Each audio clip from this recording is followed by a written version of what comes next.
Hello friends, स्वागत है आपका आपके अपने लीगल चैनल सोच पर प्रहार में। मैं हूं एडवोकेट सनी शर्मा। और दोस्तों, आज का ये वीडियो कुछ लोगों की रिक्वेस्ट पर है। दोस्तों, पिछले बहुत समय से महिलाओं के कमेंट्स आ रहे थे, जो बेचारी प्रताड़ित महिलाएं हैं वही देखिए यूट्यूब पर आकर के ये सब चीजें देखती हैं और नीचे कमेंट्स करती हैं। अधिकतर मैं मानता हूं, क्योंकि जिसको प्रताड़ना नहीं है ना, वो इस तरह के वीडियोस देखेगा ही नहीं। जो बेचारे पति प्रताड़ित हैं वो इस तरह के वीडियोज पे आ रहे हैं, जो पत्नियां प्रताड़ित हैं वो इस प्रकार के वीडियोज पे आ रही हैं। तो हमें तो सबका ध्यान रख के चलना है। और साथ ही साथ दोस्तों, एक बात मैं आपको कहना चाहूंगा, पहले भी बहुत बार बताया, सारी कम्युनिटी गलत नहीं होती, सारी औरतें गलत नहीं है, सारे पुरुष गलत नहीं है, सारे वकील गलत नहीं है, सारे पुलिस वाले गलत नहीं है, और कोई भी तबका आप उठा के देख लीजिए, उसमें सब लोग गलत नहीं होंगे। यह हो सकता है कि ज्यादा परसेंटेज गलत का हो, कम सही का हो, लेकिन दोस्तों कुछ सही होंगे, कुछ गलत होंगे। तो ऐसे ही कुछ महिलाएं ऐसी भी हैं जो बहुत प्रताड़ित हैं। ऑलरेडी दोस्तों मेरे बहुत सारे क्लाइंट्स भी ऐसी महिलाएं हैं जो बहुत प्रताड़ित हैं। 4-4 साल से निकाल रखा है पति ने घर से बाहर, खाने को पैसा नहीं है, पीछे सपोर्ट नहीं है, बैकग्राउंड में माता पिता भी नहीं है, भाई बंधु भी नहीं है, कहां जाए लेडीज। तो दोस्तों बहुत मुश्किल है। ठीक है, आज के समय पे बहुत कुछ गलत हो रहा है, महिलाओं की तरफ से गलत केस भी दर्ज कराए जा रहे हैं, गलत रिलेशनशिप में भी कई महिलाएं चली जाती हैं। दोस्तों बहुत कुछ हो रहा है गलत, वो मैं सब जानता हूं, लेकिन फिर भी मेरी और मेरे साथ साथ आप सब लोगों की जिम्मेदारी भी बनती है। जो कुछ महिलाएं ऐसी हैं जो कि वास्तव में प्रताड़ित हैं, वास्तव में जिनके सामने जिनकी कोई मदद के लिए नहीं है, कम से कम उनके फेवर में भी हम कुछ चीजें लेकर के आए, अपने दिमाग को खुला करें, अपने दिल को बड़ा करें। तो दोस्तों आज की वीडियो उन्हीं महिलाओं के लिए है जो महिलाएं एक्चुअल में परेशान है, उनकी कुछ क्वेरीज हैं और उनकी क्वेरीज पर मैं आपको आंसर दे रहा हूं, कानून बता रहा हूं। सबसे जो मेन क्वेरी ऐसी महिलाओं की आती है वो ये आती है कि सर मेरी शादी हुई, शादी के बाद इन लोगों ने मेरे को टॉर्चर करना शुरू कर दिया क्योंकि दहेज चाहिए था। एक सच्चाई ये कि दहेज के झूठे मुकदमे दर्ज होते हैं, दूसरी सच्चाई ये कि आज के समय पे भी बहुत दहेज मांगा जाता है। इसका डेटा भी आप उठा के देखेंगे तो बहुत बड़ी लिस्ट है, यानी आज भी वो दहेज लोभी इंसान एक्सिस्ट करते हैं। तो दोस्तों दुर्भाग्य से जो महिलाएं ऐसे घर में चली जाती हैं जहां पर दहेज के लोभी लोग रहते हैं और वो उसको परेशान करते हैं, प्रताड़ना देते हैं या बात बात में ताने देते हैं, उसके माँ बाप के लिए गलत शब्दों का इस्तेमाल करते हैं और छोटी से छोटी बात पे कहते हैं कि तेरे बाप ने दिया ही क्या है। और फिर एक समय के बाद जब वो महिला उनकी डिमांड को पूरा नहीं कर पाती, जब वो कहते हैं कि मुझे तो क्रीटा गाड़ी चाहिए या कुछ और चाहिए, लेकिन उनकी कैपेसिटी इतनी नहीं होती, तो वो उसे कहते हैं कि ठीक है फिर तू अपने मायके चली जा, और किसी ना किसी बहाने से उसके मायके भेज देते हैं। या फिर ऐसा भी होता है जब वो खुद से अपने मायके मिलने जाती है तो वो पीछे से डाइवोर्स का केस लगा देते हैं, या फिर जब वो वापसी आना चाहती है तो उसे घर के अंदर एंटर नहीं करने दिया जाता। ये कई सारी स्थितियां आती हैं और ऐसी महिलाएं फिर ना बेचारी इधर की रहती हैं ना उधर की रहती हैं, कहां जाए। तो दोस्तों ऐसी महिलाओं को क्या करना चाहिए, बार बार क्वेश्चन बहुत टाइम से आ रहा था। देखिए आप ऐसे में ना पुलिस की हेल्प ले सकती हैं। अगर आपको दहेज के लिए परेशान किया जा रहा है और स्पेशली आपको अगर आपके ही घर के अंदर एंटर नहीं करने दिया जा रहा है, आप सीधा सीधा 100 नंबर पर फोन कर सकती हैं, पुलिस आएगी। पुलिस को आप पूरी बात बताएं, इतनी तारीख को आपकी शादी हुई थी, आपको दहेज के लिए ताने देते हैं और आपको अपने ही घर में नहीं आने दे रहे हैं, आप मायके में अपने माता पिता से मिलने गई थी और उसके बाद आने से मना कर दिया, तो पुलिस आपकी हेल्प करेगी, पुलिस आपको उस घर के अंदर एंट्री दिलाएगी। पहला तरीका ये। सेकंड चीज आती है कि यदि आप मायके में बैठी हैं और पीछे से पति ने डाइवोर्स का केस डाल दिया अलग होने के लिए, तो ऐसे में क्या करें। तो ऐसे में आप सेक्शन 9 का सहारा लें। आप अपनी तरफ से सेक्शन 9 डाल दें। और देखिए सेक्शन 9 जो होता है ना, वो अधिकतर पति के द्वारा डाला जाता है। तो जब पत्नी सेक्शन 9 अपनी तरफ से डालती है तो कोर्ट इसको बहुत ही पॉजिटिव मानती है कि भाई ये लड़की खुद ही रहना चाह रही है, खुद वापस जाना चाह रही है और इसका पति रखना नहीं चाह रहा है, तो कोर्ट भी आपके फेवर में रहते हुए काम करती है। और पति ने डाइवोर्स डाल दिया है तो उस डाइवोर्स को आप कंटेस्ट कीजिए।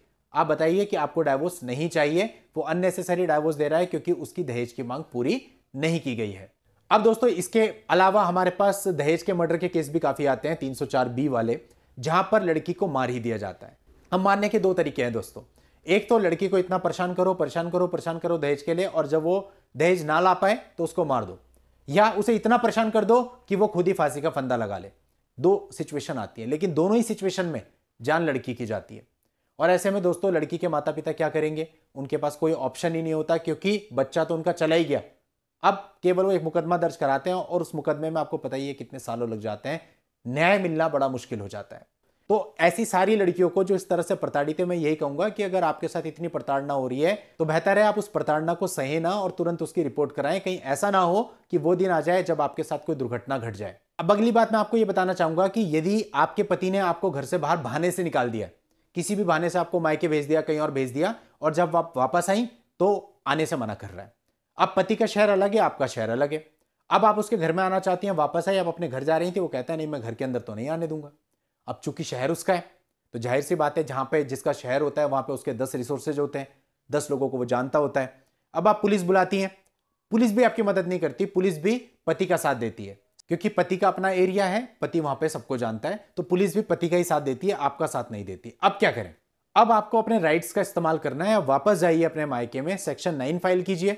सेक्शन 9 फाइल करने के साथ पति ने अगर डाइवोर्स डाल दिया, जैसे मैंने पहले बताया, उसको कंटेस्ट कीजिए।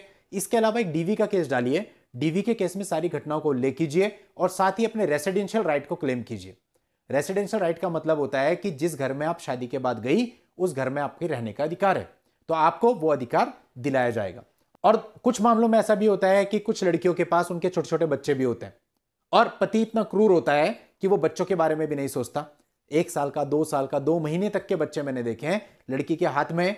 वो 1 साल से मायके बैठी है, 1 रुपया भी उसने भेजा नहीं है, ना बच्चे के लिए ना अपनी पत्नी के लिए, और किसी भी तरह से पीछा छुड़ा के दूसरी शादी करना चाह रहा है। तो अगर आपको बिना किसी गलती के आपके पति ने आपके बच्चे के समेत इस प्रकार से घर से बाहर निकाला हुआ है और खुद दूसरी शादी के सपने देख रहा है, तो ऐसे लोगों को दंडित कराना जरूरी हो जाता है। तो इसके लिए आपको सिंपल वुमेन सेल में पहले कंप्लेंट डालनी है कि आपके पति ने आपके साथ ऐसा ऐसा किया, आपको और आपके छोटे बच्चे को इतने टाइम से घर से बाहर निकाला हुआ है और ऐसा ऐसा आपके साथ प्रताड़ना कर रहा है और आप उस पर कानूनी कार्रवाई चाहती हैं। देखिए, वहां पे भी एकदम से कानूनी कार्रवाई नहीं होती, पहले काउंसलिंग होती है।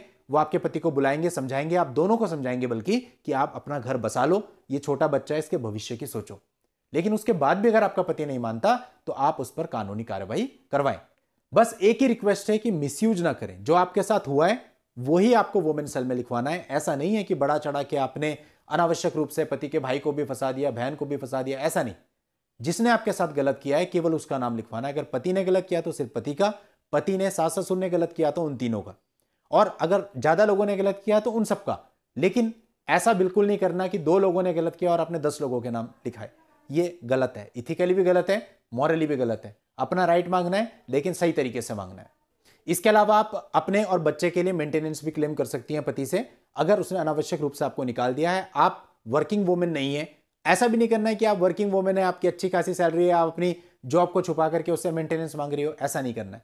यदि आप एक्चुअल में वर्किंग लेडी हैं तो आप अपने बच्चे की तरफ से मेंटेनेंस मांग सकती हैं, लेकिन अपनी तरफ से मत मांगिए, क्योंकि हमें सेल्फ डिपेंडेंट होना चाहिए और हम अपनी ईमानदारी का, अपनी मेहनत का जो कमा के खुद से खाते हैं ना, उसका फल ही अलग होता है और उससे बरकत आती है। लेकिन अगर हम दूसरे से छीना झपटी करके खाते हैं, उससे बरकत नहीं आती।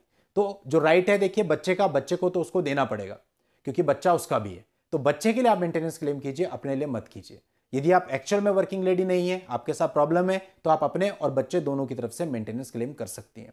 एक बात मैं आपको और बता देता हूं कि एक समय सीमा तक ये सारी चीजें सही हैं कि आप कोशिश कर रही हैं कि दोबारा से किसी तरह से वो आपको अपना ले। लेकिन अगर आपको लगता है कि समय ज्यादा हो गया है, 1.5 साल 2 साल हो गया, अभी तक भी पति का कोई पॉजिटिव रिस्पॉन्स नहीं है, तो ऐसे में इंतजार करना फिर बेवकूफी होगी, केवल आप अपनी लाइफ खराब कर रही हैं।